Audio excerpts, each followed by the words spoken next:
Alhamdulillahirabbil alamin wa bihi nasta'inu ala umuri dunya waddin. Asyhadu an la ilaha illallah wa asyhadu anna Muhammadan abduhu wa rasuluh alladzi la nabiyya ba'dah. Alhamdulillah, kita tidak henti-hentinya untuk memanjatkan syukur kehadirat Allah Subhanahu wa taala atas limpahan anugerah nikmat yang diberikan oleh Allah Subhanahu wa taala kepada kita semua. Mudah-mudahan kita semua dapat mensyukuri semua anugerah nikmat yang dirasakan oleh kita semua sampai dengan detik ini. Hadirin jamaah rahimakumullah, beberapa waktu yang lalu sudah saya sampaikan perihal ibadah kurban, karena pada bulan Zulhijjah ini ada dua ibadah yang dilakukan secara bersamaan,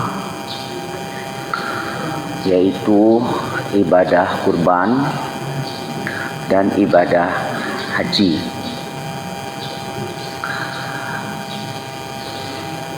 Beberapa hari ke depan, saudara-saudara kita yang akan melaksanakan ibadah haji hampir seluruhnya sudah berada di Mekah, dan kita yang tidak melaksanakan ibadah haji itu sudah bersiap-siap ya akan melaksanakan ibadah kurban. Sudah saya sampaikan bahwa kedua ibadah tersebut itu tidak terlepas dari figur Nabi Ibrahim alaihissalam, yang juga sudah saya sampaikan ya, ibadah kurban itu boleh dikatakan hampir sepenuhnya itu merupakan legacy atau warisan ya, yang nilainya memperlihatkan perjuangan, ujian yang sangat berat yang diterima oleh Nabi Ibrahim SAW demi umatnya sampai dengan kita sekarang insya Allah. Begitu juga ibadah haji. Jadi ibadah haji itu adalah napak tilas atas perjuangan Nabi Ibrahim alaihissalam. Jadi yang melaksanakan ibadah haji itu adalah mereka yang sedang melakukan refleksi ya, perenungan sejarah perjuangan Nabi Ibrahim alaihissalam. Secara harfiah, arti dari haji itu adalah menyengaja ya, menyengaja secara sengaja memiliki maksud tertentu, intention gitu, datang ke Baitullah. Jadi orang ibadah haji itu menyengaja untuk datang ke Baitullah. Umroh artinya ziarah ke Baitullah. Makanya di dalam ibadah haji itu pasti akan melaksanakan ibadah umroh, hanya urutannya saja. Ada yang dipisah, ada yang disatukan. Kalau jamaah haji kita itu melaksanakan ibadah haji tamattu, umroh dulu kemudian haji. Jadi kalau haji itu sengaja mendatangi Baitullah, berziarah ke Baitullah. Umroh juga artinya berziarah. Oleh karena itu mereka yang melaksanakan ibadah haji mesti memahami ya, tempat-tempat, situs-situs makan di mana ibadah itu dilaksanakan, itu merupakan jejak-jejak sejarah perjuangan Nabi Ibrahim.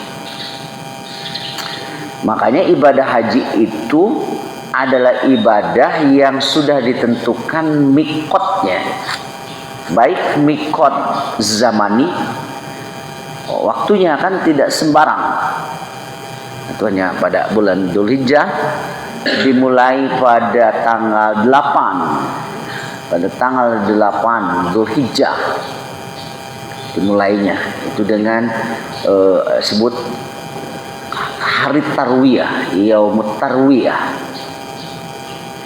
Ibadah haji itu waktunya tanggal 8, 9, 10, 11, 12, 13. Jadi 6 hari saja. Jadi gak bisa umpamanya nyelesainya bulan Muharram gitu. Ibadah haji ini sendiri disebut dengan mikot zaman.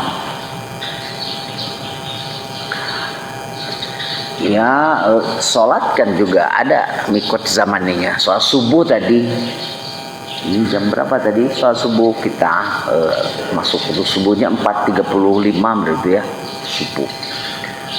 Kan nggak bisa, nyelesainya nanti aja jam 7 gitu. Nggak bisa, mikot zaman. Begitu juga ibadah haji itu ada mikot makan, tempat ya. Tempat yang pertama adalah tempat dimulainya tuh ibadah haji, disebut dengan mikot ya, mikot makan. Ada beberapa, jadi tergantung dari arah mana kita masuk ke Mekah itu. Bagi jemaah haji Indonesia yang naik pesawat ya, itu akan lewat satu tempat yang disebut dengan Qornul Manazil. Nah, maka mikot makanya di situ mulainya kita mengucapkan talbiyah. Labbaik Allahumma labbaik, labbaik la syarika laka labbaik, innal hamda wan ni'mata laka wal mulk la syarika. Jadi ada yang masuknya lewat Madinah.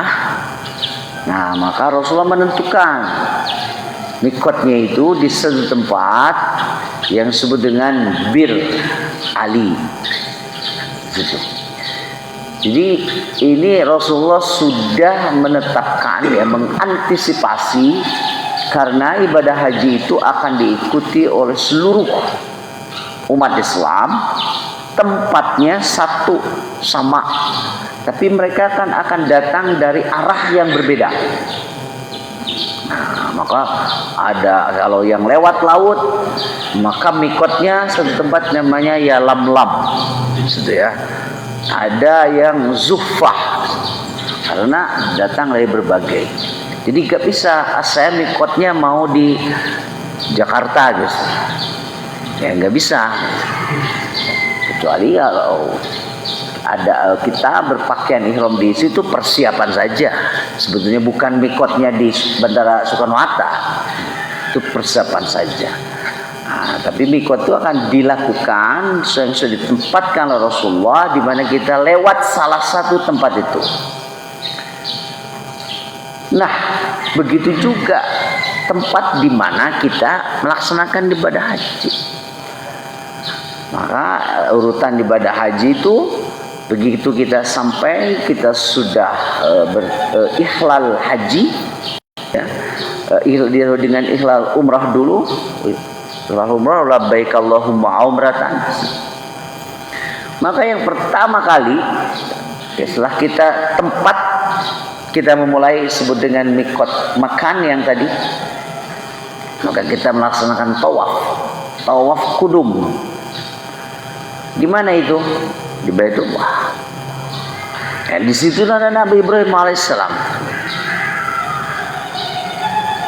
Sa'i, di situ ada Nabi Ibrahim alaihissalam. jejaknya. Kan itu sa'i. Selesaikan umrah. Nah, kita menunggu pelaksanaan ibadah haji tanggal 8. Kita ihlal haji. Labbaik Allahumma hajjan. Pergilah kita ke Mina. Ya, itu Rasulullah itu sebut dengan Yaumut Tarwiyah. Mabit di Mina. Mabit itu menginap satu malam di Mina. Mina itu apa? Itu Nabi Ibrahim.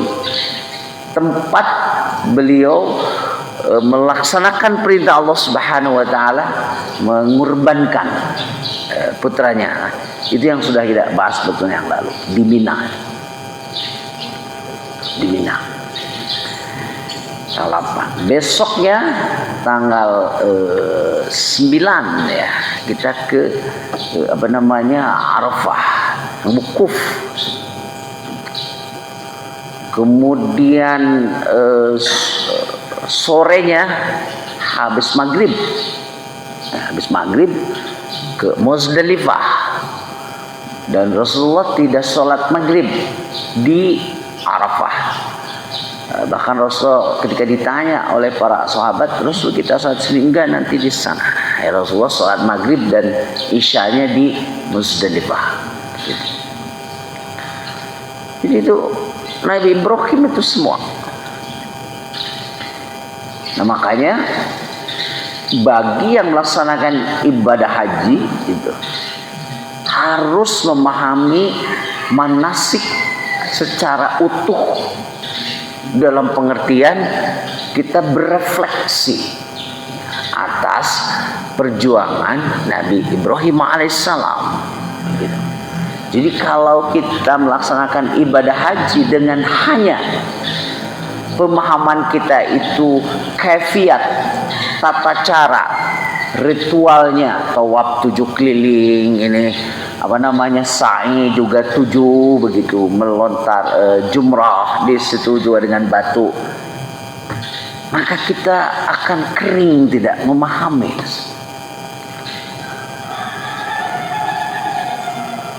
Nah, jadi saya tegaskan lagi, ini sosok Ibrahim itu melekat pada ibadah haji. Bahkan di dalam ibadah haji itu hampir semua, ya, boleh yang dikatakan rukun Islam itu terkumpul di situ, di dalam ibadah haji itu. Kalau rukun Islam yang pertama syahadat, ya, pasti dia bersyahadat. Di dalam tasawuf dia bersyahadat. Rukun Islam yang kedua itu ya, sholat. Ya iyalah, di dalam ibadah haji tidak ada sholat. Orang sholat itu yang wajibnya jelas.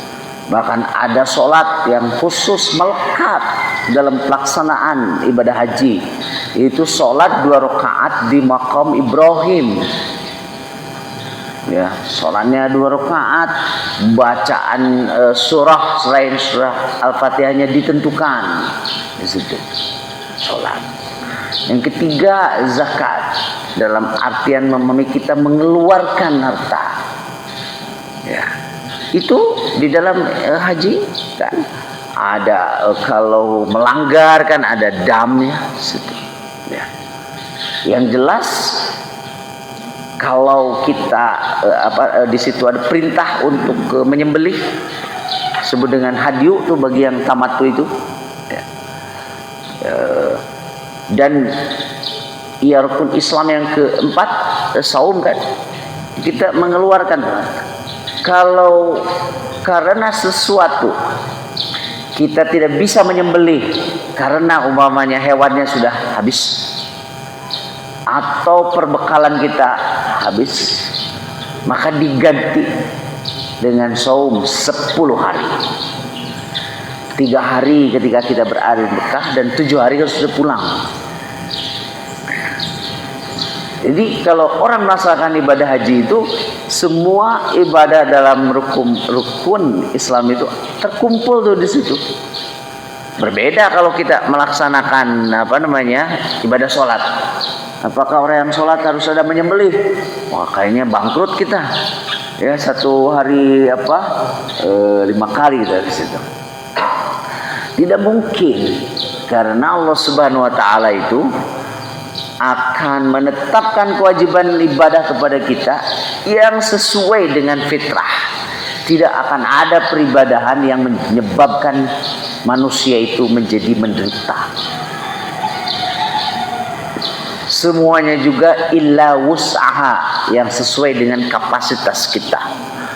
Haji itu karena di tempatnya ditentukan jauh, maka Allah memberikan hukumnya. Manistata'a ilaihi sabila, yang dia memiliki kemampuan untuk pergi ke sana. Kalau yang tidak diwajibkan. Semua ibadah itu akan disesuaikan dengan kapasitas kita. Semua ibadah. Zakat wajib bagi siapa? Bagi yang sudah memenuhi. Makanya di dalam zakat itu ada nisab. Kalau tidak ada nisab, ya umpamanya zakat perdagangan gitu. Ya kasihan itu yang jualannya bala-bala gitu. Berapa dia modal penghasilannya di situ. Maka ada nisabnya. Ya, semua peribadahan itu sesuai dengan fitrahnya. Sholat, gak ada sholat itu 3 jam gitu.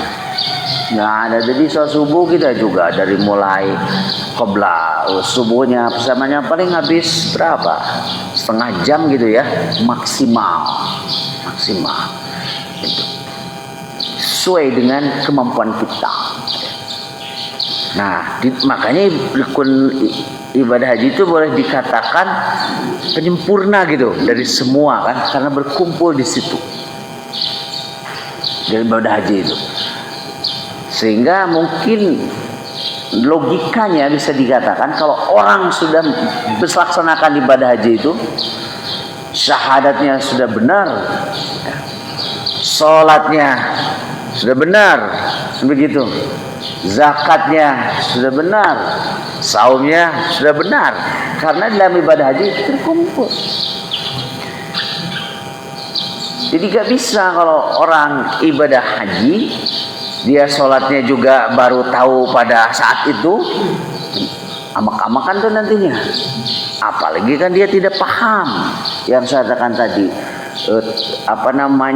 tempat di mana di situ ada sejarah. Itu Nabi Ibrahim alaihissalam. Ya. Nah, bapak-bapak, ibu-ibu yang saya hormati, jadi ibadah haji itu tempatnya adalah situs, ya, tempat makan mana Nabi Ibrahim alaihissalam itu berjuang dakwah di seputaran Mekah.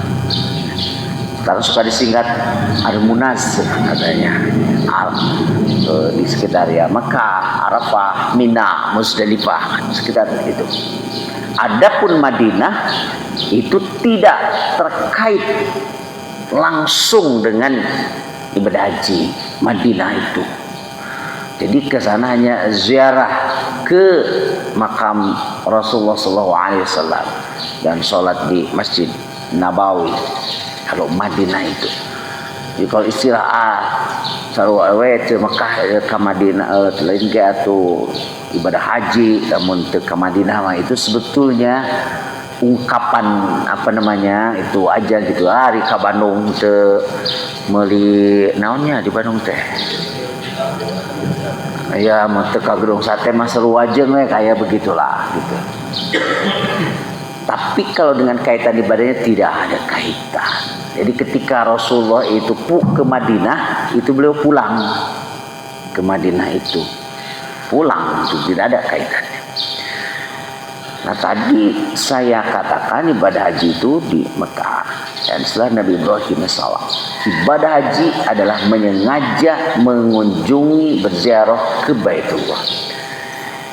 Siapa yang membangun Baitullah itu, pondasi awalnya itu oleh Nabi Adam alaihissalam. tapi kemudian dibangun secara paripurna itu oleh Nabi Ibrahim alaihissalam. Makanya kan situsnya di situ ada Maqam Ibrahim, ada Hajar Ismail. Jadi dari sejarah yang saya sampaikan tadi kemarin beberapa waktu yang lalu, Nabi Ibrahim itu pergi atas perintah Allah Subhanahu wa taala dari Kanaan, wilayah Palestina sekarang, pergi ke Mekah ya, atas perintah Allah Subhanahu wa taala ya, menempatkan istrinya Hajar dan Ismail. Rabbi inni askantu min dzurriyyati biwadin ghairi dzi zar'in inda baitikal muharram. Katanya, ya Allah, Engkau telah menempatkan kami dan turunan kami di satu wilayah, satu lembah yang tidak tumbuh-tumbuhan. Dan nantikan di situ keturunan yang lahirlah Nabi Muhammad SAW. Yang sudah saya jelaskan, garis keturunan Nabi Muhammad itu dari Ismail. Dari Ismail, kemudian dari adiknya Nabi Ishak turunlah Nabi-Nabi Israel, ya, dari Nabi Yakub, Israel. Yang saya jelaskan kemarin, Nabi Ismail itu adalah perkenannya ya, ijabah Allah Subhanahu wa taala atas doa Ibrahim. Ibrahim, Rabbi habli minas solihin. Ya Allah, anugerahkan kepada kami anak yang soleh. Kemudian Allah merespon, fabasyarnahu bighulamin halim.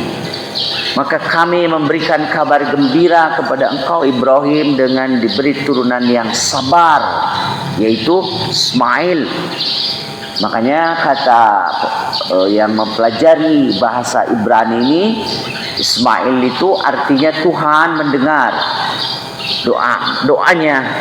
Makanya diberi nama Ismail dari kata Shema'il. Shema artinya mendengar, il itu Tuhan. Kan di orang oge ayah masih nama itu dilihat dari sejarah bagaimana dia lahir. Saya dulu punya dosen. Saya pikir orang Batak, ternyata orang Cisayong. Di situ. Namanya Pontang. Itu kan mirip Batak ya. Pontang. Berarti orang mah Cisayong. Nah, itu bapak eta namina jadi Pontang. Heueuh eta teh hartina teh nipon datang. Jadi ketika dia lahir itu, orang tuanya waktu Jepang datang tahun 42, makanya diberilah nama Pontang, Nippon datang. Begitu lahir ke loba hutang, dewe si hotang, nah maksudnya si loba hutang, loba hutang. Karena banyak yang mengingatkannya. Shema'il Ismail. Ishak dikata Itzak, artinya itu tertawa. Karena setelah Nabi Ismail, ya kan istri pertama Ibrahim itu Sarah, lebih tua dia, ya cemburu juga gitu ya, punya anak. Maka Allah memberikan informasi kepada Nabi Ibrahim, fabasyarnahu bi Ishaq. Nah, akan diberikan, maka kami memberikan kabar gembira kepadanya, kepada Ibrahim, dengan lahirnya Ishak. Diberitahu kepada istrinya yang sudah sepuh, mungkin usianya 80 gitu ya, karena waktu Ismail lahir aja Nabi Ibrahim udah 89 gitu ya. Kita mungkin 86, 90 tahun gitu. Sarah itu tertawa dia, masa ada nini hamil gitu kan, itu tertawa dia, menertawakan sudah banyak nini hamil gitu ya, menertawakan. Makanya begitu lahir kemudian Ishak, diberi nama lah ini si budak Nuh yang seri gitu dari situ ya, namanya Itzak, Ishak gitu. Nah, kan dibawa ke situ Ismail dengan ibunya. Wadin ghairi dzarain. yang kemudian namanya Makkah atau Bakkah. Konon dulu namanya itu Wadi Faran, Wadi Faran. Situ di tempat. Dan Hajar berkata ya, karena ini dari perhitungan manusia gak akan bisa hidup. Tidak ada air khususnya. Karena manusia itu tidak bisa dilepaskan dari air. Bahkan Allah mengatakan dalam Al-Quran, segala sesuatu yang ada di bumi ini bermula dari air. Kehidupan kita juga air. Di mana-mana. Kalau tidak ada sumber air, gak bisa kita hidup. Kita juga manusia, kalau di dalam tubuh ini sudah kekurangan air, kita mengalami dehidrasi, maka harus di-rehydrate lagi air ini. Jadi saya itu air kita minum, harus minum. Puyeng kan kalau kita gak minum itu. Orang mungkin bisa menahan lapar 2 hari, tapi tidak akan bisa kalau menahan dari hausnya ini ya. Maka di urang mah loba pisan cai teh kabeh ngaranna Cinambo, Cipamokolan, Cimahi, Cihideung, semua gitu di kita. Ci kabeh menunjukkan di mana-mana itu air. Tapi karena perbuatan kita yang tidak mensyukuri itu, kita sekarang kudu meuli atau cai oge. Gak ada dulu tuh ceritanya kita beli air. Dulu namanya Nahar cair. Sekarang beli. Pernah ada satu saat ketika itu 1 liter aqua itu lebih mahal dari 1 liter bensin.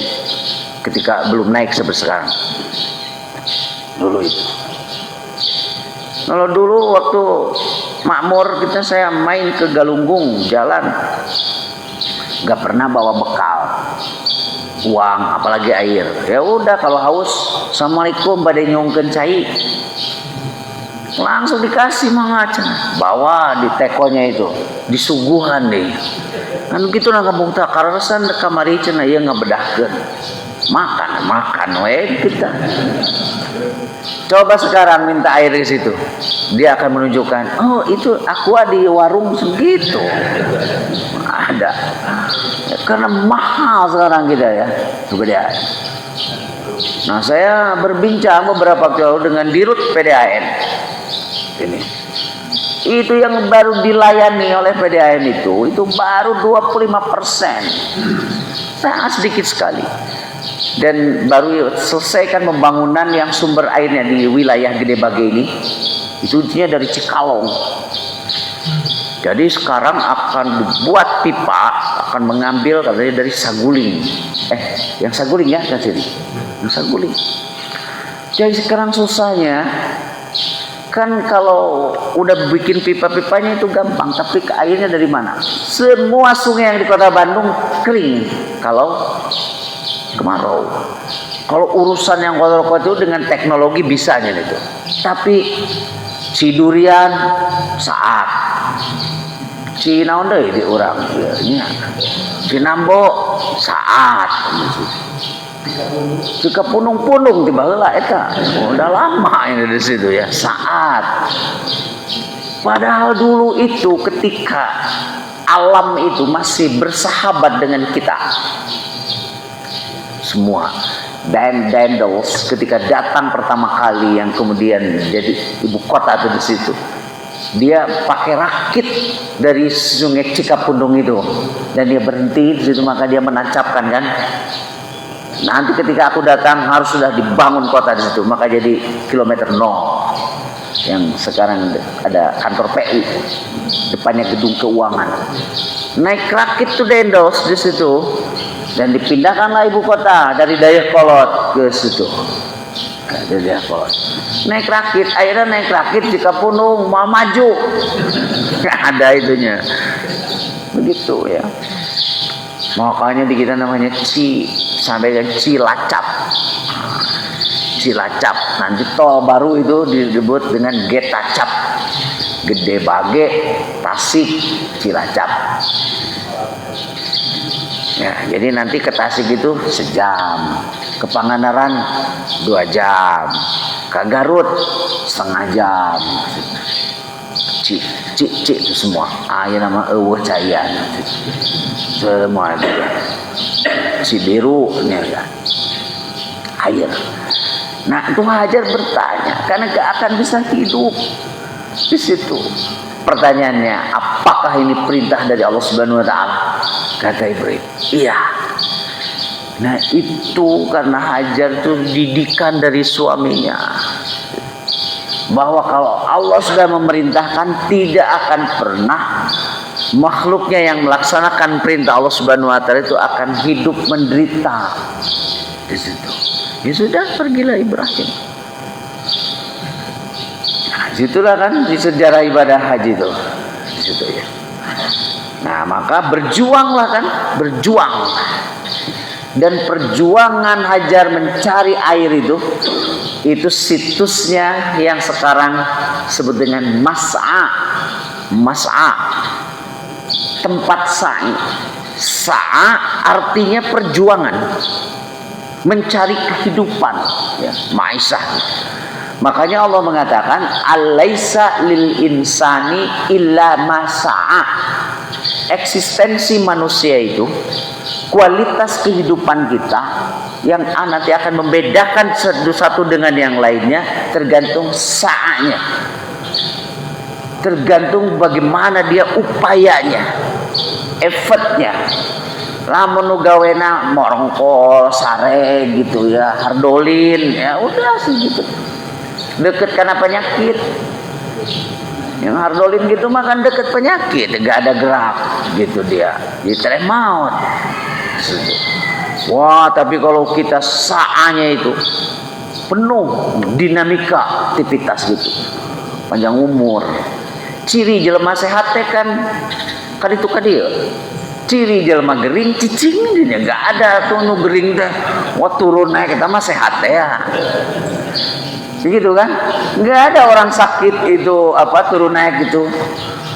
Tidur, makan di wapan, menunjukkan itu orang sakit. Ini kata teman saya yang dokter di Kang, untuk melihat kesehatan seseorang itu lihat dari cara berjalannya. Kalau jalannya udah kerayap gitu, berarti kan sudah tidak begitu sehat. Tapi kalau jalannya sehat, betul kan? Gak ada orang sakit jalan nate kayak begitu. Betul kan, betul tidak? Kalau orang aya nu nyeri, gak usah jauh-jauh ke rada liat sirah weh. Rada liat sirah, macam-macam penyebab riatnya. Riat keboga duit, riat itu kan riat. Lempangna oge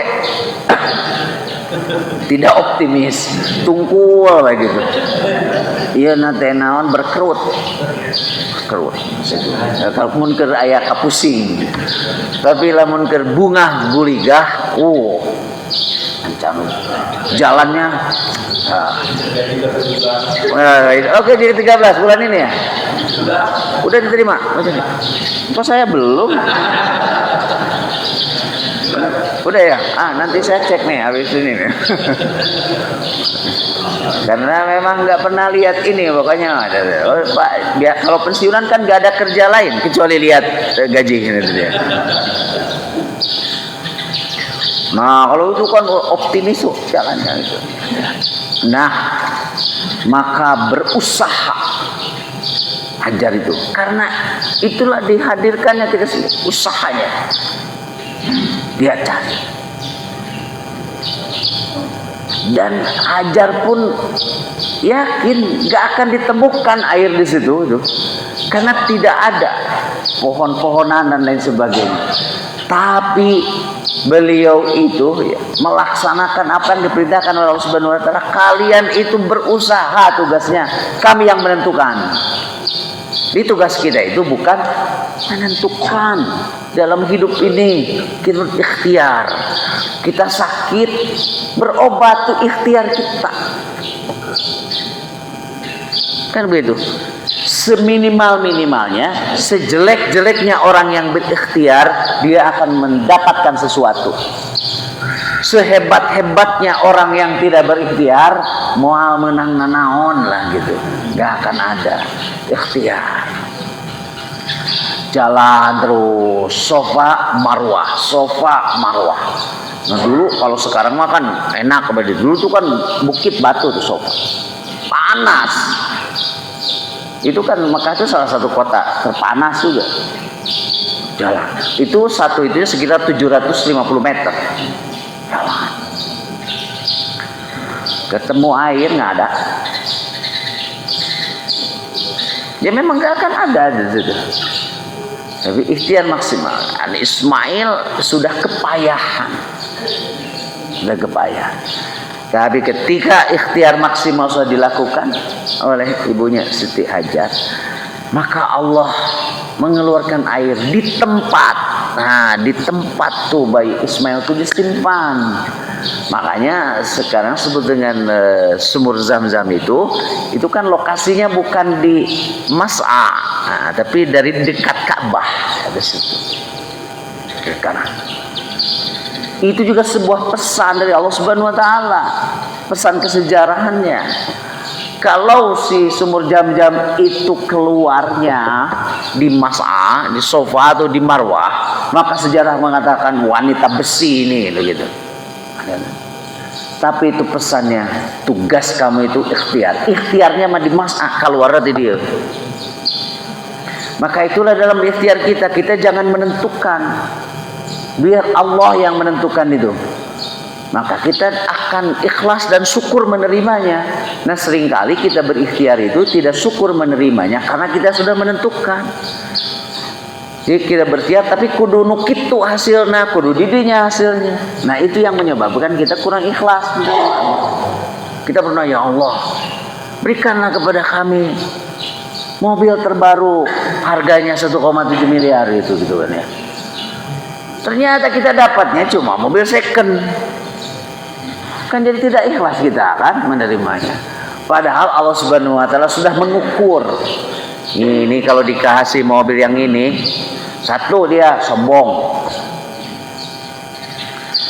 Ya susah jelema mah lamun bogana naon leuwih ti batur, lamun teu sombong teh asa teu sah. Begitu, coba kalau ini nih Bapak nih bawa mobil 2,7 M, ketemu orang langsung dibuka kacanya itu langsung. Tapi kalau mobil second keluaran tahun 80 tutup. Iya, justru bungkopan izin jelema kan gitu ya. Itu nature-nya manusia. Itu manusia dia melakukan gitu ya. Oh, karena lama juga bukannya gitu, lama. Oh ini, gitu ya. Kalau ini gawat kalau dikasih ini. Kemudian juga, wah nggak akan kebiayai itu. Masa mobil harga segitu pakai Pertalite gitu ya? Nggak mungkin. Nah jadi Allah tuh mengetahui ya mobil kan fungsinya alat transportasi. Jadi dia oleh Allah itu olah mobil yang gini aja, tapi dia sehat terus, gak sakit-sakit. Coba pilih, mending boga mobil mewah, tapi sebulan sekali kering. Daripada atau kita mobilnya biasa-biasa aja, tapi tak pernah kering. Pilih yang mana bapaknya? Nah pasti normal kia mobilnya halus jabat jari lain milih ya teman. Tapi hawak yang di situ. Kalau itu salah satu. Nah kalau kita nih, saya akan bisa sehat. Kalau kita sehat akan menikmati, meskipun si objek yang dinikmati itu minimal tapi nikmat.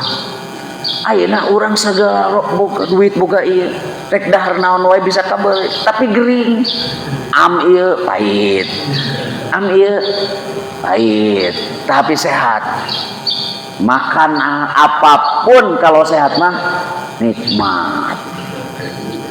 Iya, makanan apapun nikmat. Jadi mau pilih yang mana nih? Yang sehat aja kan? Sehat aja, gak apa-apa. Tapi semuanya bisa dinikmati. Nah, makanya dari perjuangan Siti Hajar itu, kemudian Allah Subhanahu wa taala menetapkan dalam rangkaian ibadah haji itu disebut dengan sa'i. Jadi ketika kita bersa'i itu, maka kita harus berefleksi. Jadi orang yang sedang beribadah haji itu dia berefleksi bahwa di dalam hidup ini kita ini harus berusaha, bersa'a. Alaisa lil insani illa ma sa'a. Manusia itu tergantung usahanya. Di dalam kaidah hukum fikih mengatakan al-ujratu 'alal qadril masyaqqah. Allah itu akan memberikan pahala tergantung berat dan ringannya perintah itu. Gitu. Kalau perintahnya ringan, maka ya pahalanya juga kecil. Ambil sekarang dalam rumus ekonomi, high risk, high gain. Kalau ingin dapat untung besar, resikonya juga besar. Gitu. Ya. Kalau resikonya kecil mah ya letik oge. Kalau ingin kita dapat besar, kita harus siap dengan resikonya. Dan tidak ada di dunia ini hidup tanpa resiko. Jadi kita itu jangan menghindari resiko, tidak mungkin. Yang harus dilakukan itu adalah managing risk, memanage resiko. Jadi how to minimize to this. Bagaimana kita meminimalkan resiko. Itu kan pikir otak kita. Makanya muncullah tuh ilmu risk management. Kan begitu kan? Jadi nungarana usaha bisnis pasti rugi. Nah dia itu lamun orang bisnis bung rugi mau jadi. Tanya tuh yang berbisnis sukses itu 7 kali rugi terus, 8 kali untung. Tapi begitu untung 7 kali kerugian teh tutup. Tak etak kemudian. Ari nu kieu mah urang mung rugi angger we keceplekannya sakitu terus. Nah makanya pengusaha yang gede-gede mah gede utangna teh. Namun hutang leutik, ya leutik menang naon kan urang mah mung hutang gede, ya udah we sakitu. Jadi lamun aya seseorang tuh kekayaannya 50 triliun, tah hutangna teh minimal seperti Luna. Begitu. Urang mah kan mau boga hutang, jika pensiunan kan mau boga hutang, dah iraha mayarnya. Ya udah di situ ya. Gitu. Nah, teman saya kan, saya udah usia 60 nih beberapa bulan. Nah, kalau yang bukan dosen itu udah ada yang pensiun 2 tahun sebelumnya, bahkan ada 5 tahun sebelumnya. Pas ketemu teh, nah kunaon eta asa juga kolot kitu, pensiun cenah. Yang kemarin saya reuni tuh di situ, 39 tahun pada di situ. Wah, udah pada ganti casing tuh semua. Anu can pensiun mah jarang-jarang nih. Anu geus pensiun, nah atuh semangat kitu kunaon? Pensiun gitu dah. Di situ kunaon? Aduh. Langsung pias, cenah ieu ningali gaji cenah gitu ya. Langsung pias di dong, langsung pias na urang.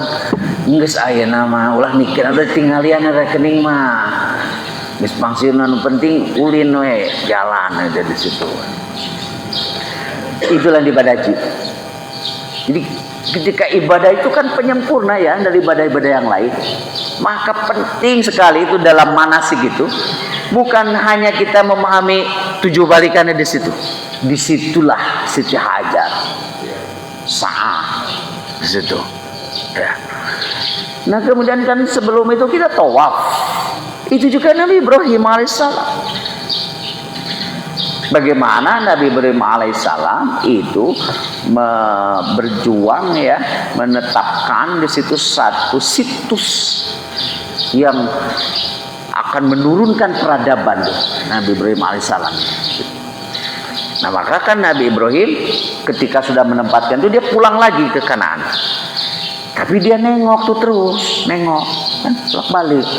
Jadi dia tahu perkembangan Ismail itu, tahu. Makanya Ismail tidak pernah kehilangan sosok ayah. Nah ketika ayah Ismail mungkin usia 5, 6 gitu, nah, Nabi Ibrahim mendapat perintah dari Allah Subhanahu wa taala. Wa idh yarfa'u Ibrahimul qawa'ida minal bait. Ketika Ibrahim itu diperintah untuk membangun pondasi Ka'bah, al-qawa'id. Jadi bukan satu. Makanya Ka'bah itu ada 4 sudut ya. Sudah sudut. Sudut itu bahasa Arabnya rukun. Ya, ruknun. Makanya kita artinya menunjukkan rukun Islam, artinya pilar-pilar ajaran Islam ya. Arkanul Islam, pilar-pilar. Rukun itu. Kan jadi pilarnya. Arkanul Islam khamsatun, pilar 5. Nah, Ka'bah itu rukunnya pilarnya 4. Nah, salah satunya yang dekat dengan Hajar Aswad disebut dengan Ruknul Aswadi. Sebelum Hajar Aswad, nah ini Hajar Aswad sini, nah disebut dengan Ruknul Yamani. Nah, itu disebut oleh Rasul. Kan dari Ruknul Yamani ke sini dalam Ruknul Aswadi, kayak doanya kan, Rabbana atina fid dunya hasanah. Ibrahim disuruh membangun Ka'bah karena Ka'bah itu pondasi awalnya sudah dibangun oleh Nabi Adam alaihissalam. Kemudian pada banjir Nabi Nuh itu tersapu, maka Ibrahim diperintahkan untuk membangun kembali. Karena Ka'bah itu Allah mengatakan inna awwala baiti wudi'a lin-nasi lalladzi bi Bakkah. Jadi bangunan yang untuk peribadahan manusia itu pertama kali adalah Ka'bah. Bangunlah Ibrahim situ. Ismail kan sudah gede gitu, ya 5-6 tahun. Bangun batu. Karena anaknya didikan ayahnya, jadi dia meninggali kolot digawe teh ngebantu dia ngumpulin tuh batu-batu kecil. Ngumpulin. Nah, kalau batu-batu kecil yang disusun itu namanya hijar. Makanya sudah ada tumpukan batu Ismail disebut dengan hijar Ismail sampai sekarang. Ibrahim membangun itu dia. Tinggi kan? Maka dia berdiri di atas batu itu sebagai tangganya. Nah, tempat berdirinya Ibrahim membangun Ka'bah itu disebut dengan Maqam Ibrahim. Bukan kuburannya. Maqam Ibrahim. Ya, Ismail membantu itu. Jadi ini ayah bapak itu. Makanya di Ka'bah itu 2 nama itu. Itu ada Maqam Ibrahim, Hajar Ismail. Bantu. Ari budak ayeuna kumaha kurang gitu. Ningali kolot digawe teh cicing we. Dulu di kampung orang tua kita ini enggak ada kalau lihat ibu kita gitu sapu langsung diambil tuh sapunya. Surti kita malu gitu. Ya. Ningali kolot ngumbah piring itu ayeuna mah kalem we. Budakna ya kalem. Nyokap sibuk cenah gitu. Dipoto malah dipoto gitu. Kolot keur digawe dipoto. Jadi salah kita juga tuh lingkungan sudah demikian ini ya. Enggak ada surti-surtinya itu. Enggak ada surti-surtinya. Surti itu tahu diri gitu ya, tahu diri. Bahasa Arabnya itu paham. Jadi orang yang surti yang itu namanya faqih gitu. Ya contohnya ginilah, datang di ke rumah bapak ibu.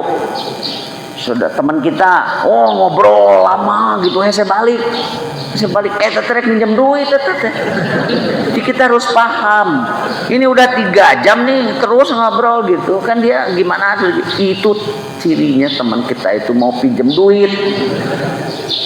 Orang kudu ngerti, ya udah sok seberaha di situ gitu.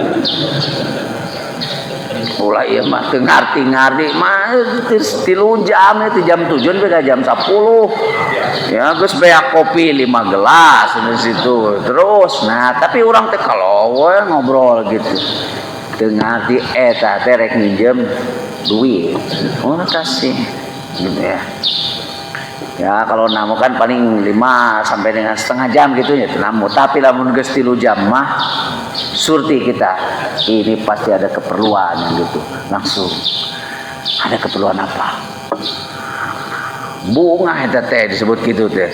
Cek bubaturan teh urang teh hayang eta ditanya kita tadi teh. Gitu lain hal di eusian we kopi ya geus kembung gitu. Tanyalah mah kita ada keperluan apa? Woi, itu doanya teh akan muruduh atuh ka urang teh. Ya masa beka balik deui dan gitu akhirnya kan kelo boga baturan teu ngarti urang aya pangabutuh diomongkeun. Bangunlah tuh di situ. Nah, maka ibadah haji itu fokusnya di Baitullah kan? Sisi Ibrahim. Maqam Ibrahim, hijab Ismail, tawaf. Di situ. Setelah itu kemana? Sa'i, Siti Hajar. Di situ. Itu adalah perjuangan satu keluarga untuk kepentingan peradaban di situ. Ini berhaji. Nah, selesai kan di situ. Ibrahim pulang lagi bangun itu, terus nengok dia. Ketika remaja datang lagi, udah remaja tuh Ismail, udah remaja. Ibrahim mengatakan, ya bunayya, inni ara fil manami an adbahuk. Fangdur madza tara. Saya mendapat perintah untuk menyembelih. Nah, Ibrahim, bagaimana pendapatmu? Ya karena kan Nabi Ismail itu sudah dididik oleh ayahnya itu. Nabi Ismail itu melihat perjuangan orang tuanya itu jarak 3000 km jalan kaki untuk menengok putranya. Jadi terkesan luar biasa. Itu anak-anak kita juga lah meninggali orang banting tulang segitu tekudu ngomong. Dari anak itu akan luar biasa. Bukan saja mengapresiasi. Itu aja coba tuh dengerin lagu Ebit GAD, judulnya Ayah. Betul kan? Tingali sampai ininya menghitam apa gitu. Tapi lamun budak kurang ningali bapak natengan hardolin kieu. Nah, nggak ada hormat.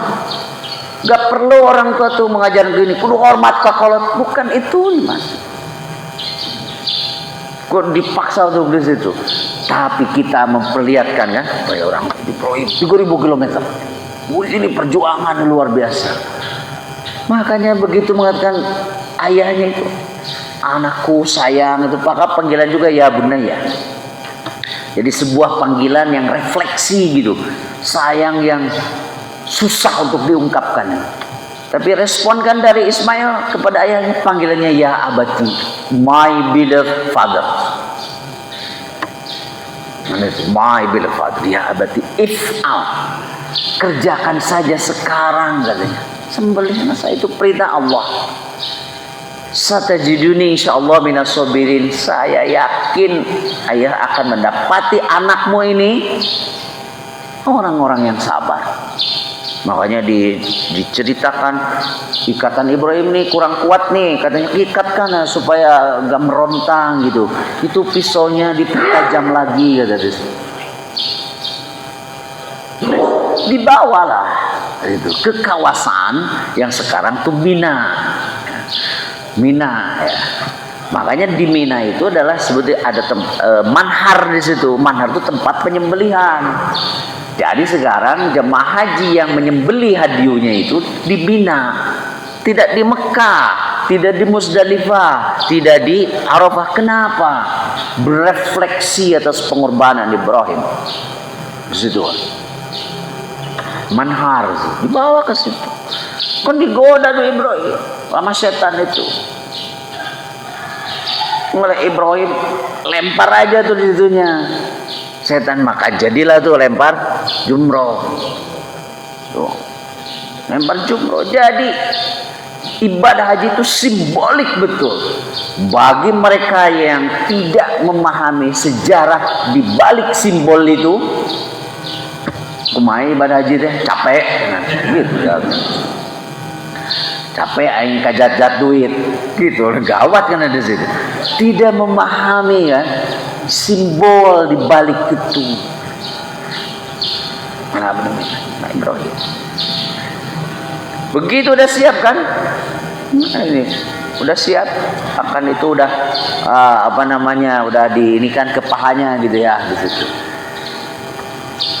Kata Allah Subhanahu wa ta'ala, Ibrahim qad sadaqta ruya. Ibrahim stop. Itu betul tuh perintah dari aku. Stop. Jangan lanjut.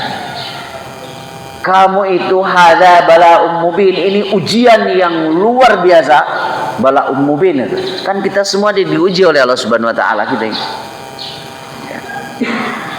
Ahasiban nasu ayyutraku ayyaqulu amanna wa hum la yuftanun.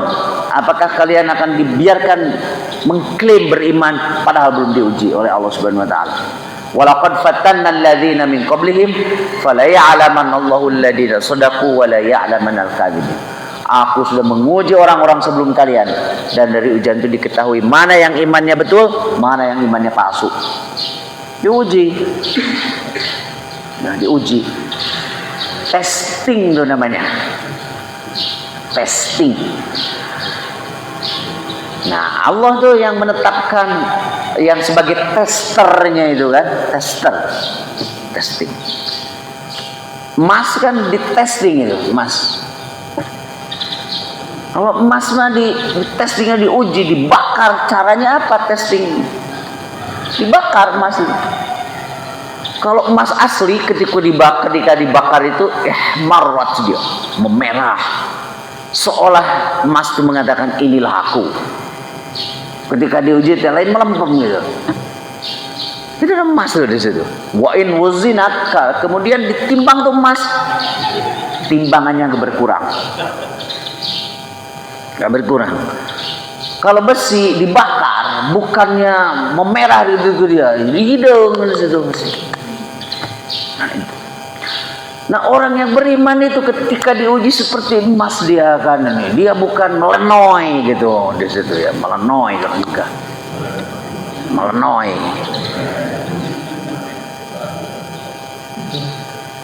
Nah, Nabi Ibrahim diuji dan ujiannya bala'um mubin. Bayangkan 86 tahun dia menunggu kelahiran anaknya. Setelah anaknya remaja di situ malah disuruh disembelih, belum lagi dipisahkan jauh. Kayaknya kalau itu menimpa kepada kita, menyerah dari kita. Makanya begitu siap kata Allah, stop Ibrahim, kamu sudah selesai, sudah lulus ujiannya itu. Wa fadainahu bidzibhin adzim, dan aku menggantinya itu dengan sembelihan yang besar. Disitulah ya, makanya kurban yang kemudian sekarang dengan hewan itu adalah simbol. Sebab esensinya pengorbanan itu adalah memberikan yang terbaik, apa yang diperintahkan oleh Allah Subhanahu wa taala untuk kepentingan yang lebih besar. Kan begitu. Jadi itu simbol kalau hewan. Makanya disempurnakan, ditegaskan lagi oleh Rasulullah dalam Al-Qur'an. La yanalallahu luhumuha. Itu kurban yang hewan itu, yang sapi 7 apa di sini diumumin, tidak akan sampai dagingnya kepada Allah. Wala dimauha, begitu juga darahnya, walakiyanalu taqwa minkum. Itu saudaranya kami ganti dengan itu. Jadi pengorbanan itu bukan kepada hewan yang disembelihnya. Oleh karena itu berkurban dalam pengertian menyembelih hewannya tidak semua sekarang. Coba di situ lebih banyak yang tidaknya kan di situ. Tapi semua bisa berkurban. Artinya memberikan yang terbaik yang kita miliki. Kan begitu. Jadi bagi yang punya tenaga, keahliannya, oh keahlian saya menyembelih ya, gak usah dibayar, ini pengorbanan saya. Setahun sekali ya turun dari situ. Oh, sisit ya. Nama ahlinya makan serat 15 menit ya. Nu ahli nama mencoba butut di gitu. Nyacag oge teh pugu. Dia naon dia teh meni awut-awutan ya gitu ya. Tapi sama yang ahli dia berkorban dengan itu. Nyisit teu bisa, mencit teu bisa, kurban teu, tapi bijagona ngatur. Berkurbanlah di situ. Ngatur kan anu teu bisa mah malah jadi tidak teratur kan. Nah, jadi atur. Ini berapa nih di situ. Nyisit henteu, ngatur henteu. Ya, dari dia cicing we di imah berkorbanlah dia. Kalaupun naon teh nya hilap teu kacatet itu naon ya. Ulah ieu mah datang ke panitia, dasar panitia teh teu profesional ya, diskriminatif. Mana eta kabagian? Dia gak paham mati kurban sih. Nah, itu Ibrahim. Makanya ibadah haji itu di Mina. Ada melontar jumroh di situ. Itulah makanya bagi yang melaksanakan ibadah haji itu harus paham. Nah, sebenarnya itu adalah sejarah dari perjuangan Nabi Ibrahim alaihissalam. Nah, bagi kita yang tidak melaksanakan ibadah haji, melaksanakan juga millah Ibrahim itu, yaitu menyembelih hewan di sini. Ya, menyembelih hewan. Makanya Allah Subhanahu wa taala memberi kesempatan kepada semua. Nah, mudah-mudahan kita menjadi paham ya sekarang, khususnya untuk ibadah haji yang rangkaiannya dengan ibadah kurban itu adalah sejarah perjuangan. Harus dimaknai seperti itu. Apalagi kan berat juga ibadah haji itu ya, udah ongkosnya juga naik sekarang itu ya. Apalagi tahun-tahun ini panas juga di situ. Juni itu puncak panasnya bisa mungkin mencapai 45 gitu ya, akan lebih di situ. Antrian sampai ada 20 tahun. 20 tahun mandalain ngantri itu ya bakal iya kan ngantri ya kan dia jalur haji ya jalur kuburan juga nama asa tereh kene ka dieu ya hari urang ayeuna ngantri 20 tahun mah. Iya kan kita ngantri nih sekarang itu ya. Nah, kita udah bayar tuh ENH-nya tapi ngantri. Kita ini antrian hakikatnya keur ngantri urang teh. Nah, ka haji kuburan ayeuna tos yuswa 70 tahun sabaraha lemede ya 15 cenah 85 ya itu mah kan hanya yang diberi keistimewaan itu oleh Allah. Potensialnya 85 mah ka dieu jalurna teh potensialnya gitu. Allah Subhanahu wa taala itu Maha tahu. Jadi gak usah ini kalau ternyata kemudian kita tidak bisa melaksanakan. Niatnya saja oleh Allah itu sudah luar biasa. Itulah bapak-bapak dan ibu-ibu yang sedikit kita berefleksi secara fundamental agar kita paham, termasuk yang belum melaksanakan ibadah haji. Nah, tapi kita sudah paham. Jadi jangan sebaliknya. Oh, ini haji tapi terpaham-paham. Tapi ya mah pernah ibadah haji dia sangat paham sekali itu. Mari wah ini lebih bagus yang di sini. Ya. Rasul aja ibadah haji sekali. Saya makanya saya sekali aja. Udah dulu tahun 94. Enggak daftar lagi saya. Untuk kasihannya bapak-bapak. Kalaupun itu paling saya ngantar istri dan belum dan tapi kalau daftar sekarang wah udah daftar nyari rezeki aja harus plus gitu paling nunggunya 5 tahun kan itu. Kalau saya mah udah kewajiban satu lah dilaksanakan waktu masih muda belum nikah. Jadi benteng aja nggak ada itu naik kemana-mana. Yang saya bimbing usia 70 tahun, nah itu kan baru 3 keliling ngap-ngapan kan segitu. Nah mau muda, udah saya nggak dapat, udah dulu tahun 94 ya sekali. Gitu. Ada ya ulah iman juga piknik itu kan ditukar, kasihlah kesempatan ya kepada yang belum, kasihan itu apalagi yang nunggu sampai 15-16 tahun itu 94 dulu ya. Ya masih belum terlalu banyak seperti sekarang. Masih haramnya juga dulu belum baru 2 lantai aja kan di situ ya. Itulah bapak-bapak mengenai ibadah haji, mudah-mudahan kita semua dapat memahaminya atas refleksi dari kesejarahan Nabi Ibrahim alaihissalam. Rabbana atina fid dunya hasanah wa fil akhirati hasanah wa qina adzabannar. Aqulu qouli hadza wa astaghfiru wa lakum. Assalamualaikum warahmatullahi wabarakatuh.